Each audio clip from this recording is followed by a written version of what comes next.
You know which is the strongest metal in the world? ఏమైనా answer చెప్తుందా? భూమి మీద అన్నిటికన్నా స్ట్రాంగెస్ట్ మెటల్ ఎవరు? ఏంటి అంటే మెటల్స్ అన్ని పక్కన పెట్టండి, నేను అంటాను భూమి మీద పుట్టిన ప్రతి అమ్మాయి స్ట్రాంగెస్ట్ మెటల్ అని చెప్పి. We are all the strongest metals అన్నమాట. ఒక చెప్తా వినండి, మన తెలుగు కుటుంబాల్లో ఒక అమ్మాయిగా పుడితే కొన్నిసార్లు చాలా పెద్ద ఫైట్ చేయాల్సి వస్తుంది. కానీ ఆ ఫైట్ లో మనం చాలా నేర్చుకుంటాం. నేను పుట్టిన దగ్గర నుంచి ఇప్పటి వరకు నా లైఫ్ లో చాలా పెద్ద ఫైటే చేశాను. కానీ ఫైట్ లో ప్రతిసారి విన్ అయినా లూజ్ అయినా నాలో ధైర్యం మాత్రం పెరిగింది. International day of girl child, empowering the girl child for future అంటే ఏం తెలుసా? ఒక అమ్మాయి అన్ని పాత్రలు పోషిస్తుంది. అన్ని పాత్రలు అంటే you are a good daughter, good sister, tomorrow you are going to become good mother, good wife అన్నీ అవుతారు. కానీ ప్రతి అమ్మాయికి ఒక స్పెషల్ రోల్ ఉంది మన స్టేట్ లో, మన కంట్రీలో. అదేం తెలుసా?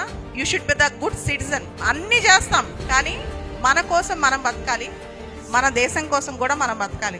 అన్ని పాత్రలు ఓకే, కానీ అన్నిటికన్నా బెస్ట్ పాత్ర ఏంటి తెలుసా? To deliver and to give back something to the society. దేశం కోసం, సమాజం కోసం ఏమైనా చేయటం చాలా ఇంపార్టెంట్. మీరు నన్ను చూస్తున్నారు కదా, నా కండిషన్కి జనరల్గా ఏ అమ్మాయి అయినా సరే తను ఒక చిన్న జాబ్ చేసుకుని చాలనే ఆలోచనలో ఉంటుంది. కానీ నేను everyday I move, everyday I work, everyday I fight, everyday I perform. ప్రతిరోజు నేను కదులుతూనే ఉంటాను, ప్రతిరోజు మూవ్ అవుతూనే ఉంటాను.